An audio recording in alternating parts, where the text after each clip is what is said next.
शिव पुराण वायव्य संहिता पूर्वार्ध अध्याय 17वां मनु की सृष्टि का वर्णन। वायुदेव बोले, ऋषिगण, भगवान महेश्वर की कृपा से ब्रह्मा जी ने आधे शरीर से शतरूप नामक नारी उत्पन्न की और आधे से भुव मनु को पैदा किया।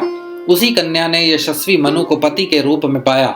इन्होंने मैथुनी द्वारा प्रियव्रत, उतानपाद नामक पुत्र एवं आकृति, देवहूति, प्रसूति नामक कन्याएं पैदा की।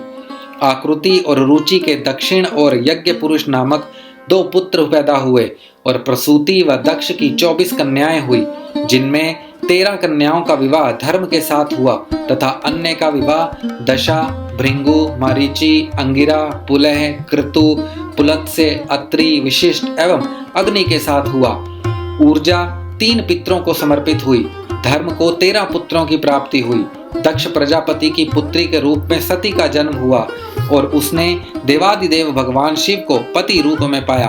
अपने पिता के यज्ञ में पति का निरादर देखकर उसने योग अग्नि में अपने को भस्म कर लिया। फिर पुनः हिमालय की पुत्री के रूप में जन्म लेकर शिव जी को प्राप्त किया। भृंगु ऋषि के 2 पुत्र हुए व उन दोनों के हजारों पुत्र हुए। ये सभी भार्गव वंशी कहलाए। ऋषि मारीचि को पौर्णमास नामक पुत्र की प्राप्ति हुई और इनका बहुत बड़ा वंश हुआ। इसी वंश में कश्यप ऋषि पैदा हुए।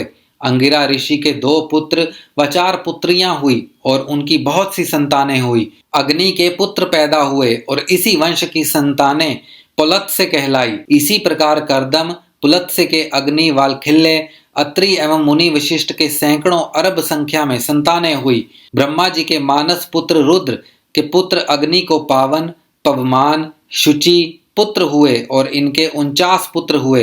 ये नित्य, नैमितिक एवं काम्य होने के कारण रुद्रपरायण हैं। इसीलिए अग्नि में होम की गई वस्तु रुद्रदेव को प्राप्त होती है।